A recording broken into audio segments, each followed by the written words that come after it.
ಸ್ನೇಹಿತರೆ ನಮಸ್ಕಾರ. ನಿನ್ನೆಯ ಸಂಚಿಕೆಯಲ್ಲಿ ನಿಮಗೆ ಗಿಲ್ಲಿ ನಟ ಯಾರು, ಆತನ ಹಿನ್ನೆಲೆ ಏನು, ಆತನ ಊರು ಯಾವುದು, ಆತ ಬೆಂಗಳೂರಿಗೆ ಬಂದಿದ್ಯಾಕೆ, ಬಂದ ಮೇಲೆ ಪಟ್ಟಂಥ ಕಷ್ಟಗಳು ಹೇಗಿತ್ತು, ಜೊತೆಗೆ ಗಿಲ್ಲಿ ನಟನ ಜೀವನದ ಬಗ್ಗೆ ಒಂದಷ್ಟು ಟರ್ನಿಂಗ್ ಪಾಯಿಂಟ್ಸ್ಗಳು, ಟ್ವಿಸ್ಟ್ಗಳು ಎಲ್ಲವನ್ನು ಕೂಡ ಸ್ವಲ್ಪ ಹೇಳಿದೆ. ಇದರ ಮುಂದುವರಿದ ಭಾಗವಾಗಿ ಈಗ ಗಿಲ್ಲಿ ನಟನ ಬಗ್ಗೆ ಸ್ವತಃ ಅವರ ತಾಯಿ ಸವಿತಾ ಅವರು ಒಂದಷ್ಟು ಅಚ್ಚರಿಯ ಸಂಗತಿಗಳನ್ನು ಬಿಚ್ಚಿಟ್ಟಿದ್ದಾರೆ.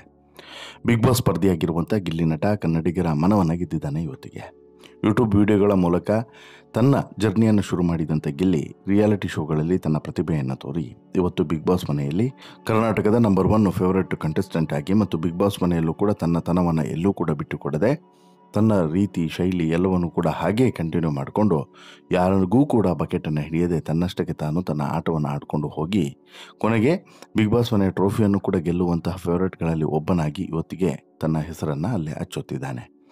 ಇಂತಹ ಸಾಧನೆ ಮಾಡಿರುವಂತಹ ಈ ಗಿಲ್ಲಿ ನಟ ಮನೆಯನ್ನು ಬಿಟ್ಟು ಓಡಿ ಬಂದಿದ್ದ ಅನ್ನುವಂತಹ ಅಚ್ಚರಿಯ ಸಂಗತಿಯನ್ನು ಸ್ವತಃ ಅವರ ತಾಯಿಯೇ ಬಾಯ್ಬಿಟ್ಟಿದ್ದಾರೆ. ಹಾಗಾದರೆ ಅವತ್ತು ಮನೆ ಬಿಟ್ಟು ಓಡಿ ಬಂದವನು ಇವತ್ತು ಎಲ್ಲಿದ್ದಾನೆ? ಅವತ್ತು ಮನೆ ಬಿಟ್ಟು ಓಡಿ ಬರೋದಕ್ಕೆ ಕಾರಣ ಏನು?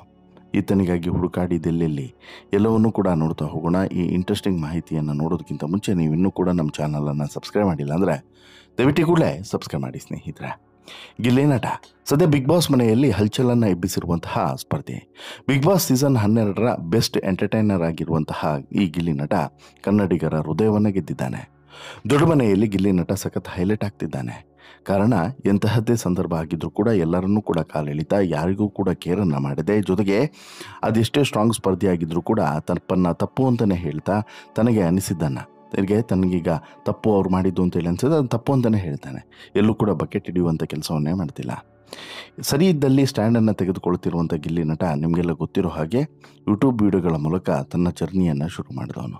ಸದ್ಯ ದೊಡ್ಡ ಮನೆಯಲ್ಲಿ ಮಿಂಚ್ತಿರುವಂಥ ಗಿಲ್ಲಿ, ಹೀಗಿರುವಂಥ ಗಿಲ್ಲಿ ಮನೆಯನ್ನು ಬಿಟ್ಟು 1 ವರ್ಷ ಹೊರಗಡೆ ಓಡಿ ಹೋಗಿದ್ದ ಅನ್ನುವಂಥ ವಿಚಾರ ಸಾಕಷ್ಟು ಜನರಿಗೆ ಗೊತ್ತಿರಲಿಕ್ಕಿಲ್ಲ. ಗಿಲ್ಲಿಯ ಹಿನ್ನೆಲೆ ಏನು, ಯಾವ ಊರು ಏನು ಎಲ್ಲವನ್ನು ಕೂಡ ಸಂಕ್ಷಿಪ್ತವಾಗಿ ನಿನ್ನೆ ಸ್ಟೋರಿಯಲ್ಲಿ ನೀವು ನೋಡಿರ್ತೀರ. ಇದರ ಮುಂದುವರೆದ ಭಾಗವನ್ನು ಈಗ ಅವರ ತಾಯಿ ಸವಿತಾ ಅವರು ಕಂಟಿನ್ಯೂ ಮಾಡಿದ್ದಾರೆ. ಹೌದು, ಗಿಲ್ಲಿ ITI ಎಕ್ಸಾಮನ್ನು ಬರೆದ ಮೇಲೆ ಅಪ್ಪ ಹೊಡಿತಾರೆ, ನಾನು ಬೆಂಗಳೂರಿಗೆ ಹೋಗ್ತೀನಿ ಅಂತೇಳಿ ಹೇಳ್ತಿದ್ದಂತೆ. ನಾನು ತಮಾಷೆಗೆ ಹೇಳ್ತಿದ್ದಾನೆ ಅಂತೇಳಿ ಅಂದ್ಕೊಂಡಿದ್ದೆ. ಬೆಳಗ್ಗೆ ಎಕ್ಸಾಮನ್ನು ಬರೆದು ಸಾಯಂಕಾಲ ಬೆಂಗಳೂರಿಗೆ ಹೋಗ್ಬಿಟ್ಟಿದ್ದಾನೆ. ಎಲ್ಲೋ ಹೋಗಿರ್ತಾನೆ ಬರ್ತಾನೆ ಅಂತ ಹೇಳ್ಬಿಟ್ಟು ನಾನು ಕಾದ್ರೆ ಇಲ್ಲ, ಅವನು ಬರಲೇ ಇಲ್ಲ. 1 ವರ್ಷದವರೆಗೂ ಕೂಡ ಅವನ ಬಗ್ಗೆ ಯಾವುದೇ ಸುಳಿವೂ ಕೂಡ ಇರಲಿಲ್ಲ. ಅವನ ಹತ್ರ ಫೋನ್ ಕೂಡ ಇರಲಿಲ್ಲ. ನಮ್ಮ ಮನೆ ಹತ್ರ ಕೂಡ ಫೋನ್ ಇರಲಿಲ್ಲ. ಅವನು ಎಲ್ಲಿ ಹೋಗಿದ್ದಾನೆ, ಏನು ಮಾಡ್ತಿದ್ದಾನೆ ಏನೂ ಕೂಡ ಗೊತ್ತಿಲ್ಲ. ವರ್ಷಗಳ ನಂತರ ಗೊತ್ತಾಯಿತು. ಆ ಬಗ್ಗೆ ತುಂಬ ದುಃಖನೂ ಕೂಡ ಇತ್ತು. ಈಗ ಅದನ್ನೆಲ್ಲ ಮರೆಸ್ತಾ ಇದ್ದಾನೆ ಅಂತ ಹೇಳ್ಬಿಟ್ಟು ತಾಯಿ ಗಿಲ್ಲಿ ಮಾಡಿದಂತಹ ತಪ್ಪಿನ ನಿರ್ಧಾರವನ್ನು ಈಗ ಬಹಿರಂಗಪಡಿಸಿದ್ದಾರೆ. ಗಿಲ್ಲಿ ನಟ ಅಂದರೆ ಅವರ ತಾಯಿ ಸವಿತಾ ಅವರು ಸಾಕಷ್ಟು ಹೆಮ್ಮೆಯನ್ನು ಪಡ್ತಾರೆ ತನ್ನ ಮಗನ ಬಗ್ಗೆ. ಅವನು ಚೆನ್ನಾಗಿ ಕಾಣ್ತಿದ್ದ, ಮೀಸೆಯನ್ನು ಬೋಳಿಸಿದ್ದು ತುಂಬ ಬೇಜಾರಾಯಿತು. ಗಿಲ್ಲಿ ಬಿಗ್ ಬಾಸ್ಗೆ ಹೋಗೋವರೆಗೂ ಕೂಡ ಅವನು ಹೋಗ್ತಿದ್ದಾನೆ ಅನ್ನುವಂಥ ಸುದ್ದಿ ನಮ್ಗೆ ಗೊತ್ತೇ ಇರಲಿಲ್ಲ. ಹೋಗಬೇಕಾದ್ರೆ ಅಯ್ಯೋ ಮನೆಯಲ್ಲೂ ಹೀಗೆ ಇರ್ತಾನೆ, ಯಾವುದೇ ಮುಚ್ಚುಮರೆ ಇಲ್ಲ, ಇಲ್ಲಿ ಏನಂತಾರೆ, ಹೇಗಿರ್ತಾನೆ ಅಂತ ಹೇಳ್ಬಿಟ್ಟು ನಾವು ಅಂದ್ಕೊಂಡಿದ್ವಿ. ನನ್ನ ಮಗಳ ಹತ್ರ ಹೇಳ್ಕೊಳ್ತಿದ್ದೆ ನಾನು ಆತನ ಬಗ್ಗೆ. ಈಗ ಅವನು ರಿಯಲ್ ಆಗಿ ಆಟ ಆಡ್ತಿದ್ದಾನೆ ಅನ್ನೋ ಕಾರಣಕ್ಕೆ ಜನ ಕೊಡ್ತಿರುವಂಥ ಪ್ರೀತಿ ನೋಡಿದ್ರೆ ಖುಷಿ ಆಗ್ತದೆ ಅಂತಲೂ ಕೂಡ ಇತ್ತೀಚೆಗೆ ಒಂದು ಸಂದರ್ಶನದಲ್ಲಿ ಗಿಲ್ಲಿಯವರ ತಾಯಿ ಒಂದಷ್ಟು ಅಚ್ಚರಿಯ ಸಂಗತಿಗಳನ್ನು ಹಂಚಿಕೊಂಡಿದ್ದಾರೆ. ಅಷ್ಟು ಮಾತ್ರವಲ್ಲ, ಗಿಲ್ಲಿ ನಟ ಮತ್ತು ಕಾವ್ಯ ಜೋಡಿ ಸದ್ಯ ಸಖತ್ತು ಫೇಮಸ್ ಕೂಡ ಆಗಿಬಿಟ್ಟಿದೆ. ಇವರೊಬ್ಬರ ಹೆಸರಿನಲ್ಲಿ ಟ್ರೋಲ್ ಪೇಜಸ್ಗಳು ಕೂಡ ಕ್ರಿಯೇಟ್ ಆಗಿದ್ದಾವೆ. ಇವರಿಬ್ಬರು ರಿಯಲ್ ಲೈಫ್ನಲ್ಲಿ ಒಂದಾದರೆ ಚೆನ್ನಾಗಿರ್ತದೆ ಅನ್ನೋಂಥದ್ದು ಅವರ ಅಭಿಮಾನಿಗಳ ಅಭಿಪ್ರಾಯ. ಈ ಬಗ್ಗೆ ಗಿಲ್ಲಿ ತಾಯಿ ಸವಿತಾ ಅವರಿಗೆ ಕೇಳಿದ್ರೆ, ಕಾವ್ಯ ಅವರನ್ನು ಸೊಸೆ ಮಾಡ್ಕೊಳ್ತೀರಾ ಅಂತೇಳಿ ಕೇಳಿದ್ರೆ ಅವರು ಇಷ್ಟಪಟ್ಟರೆ ಆಗಲಿ ಅಂತಲೂ ಕೂಡ ಹೇಳ್ತಾರೆ. ಅಲ್ಲಿಗೆ ಇವರ ಮುಗ್ಧತನ ನೋಡಿ ಯಾವ ರೀತಿ ಇದೆ ಅನ್ನೋದು ಗೊತ್ತಾಗುತ್ತೆ.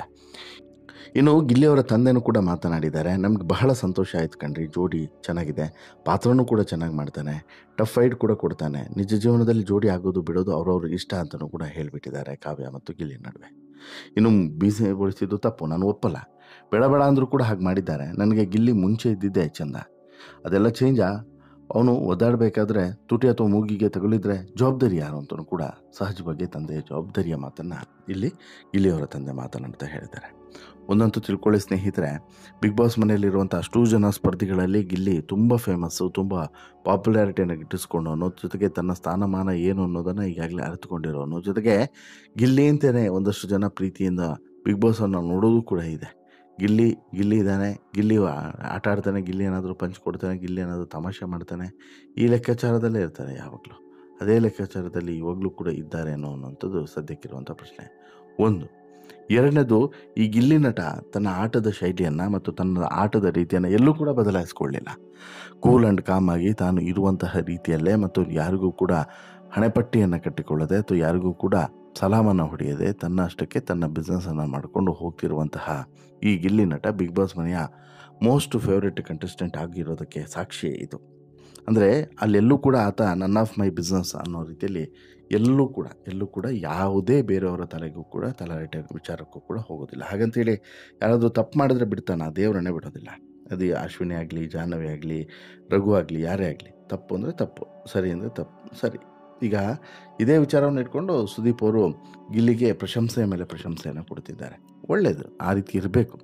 ಬಿಗ್ ಬಾಸ್ ಮನೇಲಿ ಆ ರೀತಿ ಇರಬೇಕು. ಇರೋಷ್ಟು ದಿನ ನಾವಿದ್ವಿ ಅನ್ನೋದನ್ನು ತೋರಿಸ್ಕೊಬೇಕು.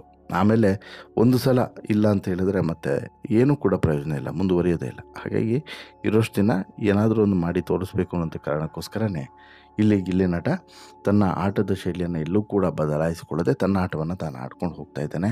ಬಹುಶಃ ಬಿಗ್ ಬಾಸ್ ಮನೆಯ ಟ್ರೋಫಿಯನ್ನು ಗೆಲ್ಲುವಂಥ ಸ್ಪರ್ಧೆಯೂ ಕೂಡ ಗಿಲ್ಲಿಯೇ ಕೊನೆಗೆ ಆದರೂ ಕೂಡ ಅಚ್ಚರಿ ಏನಿಲ್ಲ ಅನ್ನೋದು ಕೂಡ ಸತ್ಯ. ಜೊತೆಗೆ ಗಿಲ್ಲಿ ಬಗ್ಗೆ ನಿಮಗೇನು ಅನಿಸುತ್ತೆ? ಈ ಹಿಂದೆ ಮಾಡಿದಂಥ ಸಾಧನೆಯ ಬಗ್ಗೆ ಬಹುಶಃ ನಿಮ್ಮೆಲ್ಲರಿಗೂ ಕೂಡ ಹಿಂದಿನ ವೀಡಿಯೋದಲ್ಲಿ ನೋಡಿರ್ತೀರ. ಹಾಗೆಯೇ ಈ ಬಗ್ಗೆ ಈಗ ಮಾಡ್ತಿರುವಂಥ ಸಾಧನೆ ಬಗ್ಗೆ ನಿಮಗೇನು ಅನಿಸುತ್ತೆ? ದಯವಿಟ್ಟು ನಿಮ್ಮ ಅಭಿಪ್ರಾಯನ ಕಮೆಂಟ್ ಮಾಡಿ ತಿಳಿಸಿ. ಜೊತೆಗೆ ಈ ಸ್ಟೋರಿ ಇಷ್ಟ ಆಯಿತು ಅಂತ ಹೇಳಿದ್ರೆ ಲೈಕ್ ಮಾಡಿ, ಶೇರ್ ಮಾಡಿ, ಚಾನಲ್ಗೆ ಸಬ್ಸ್ಕ್ರೈಬ್ ಆಗೋದನ್ನು ಮರಿಬೇಡಿ. ಧನ್ಯವಾದ.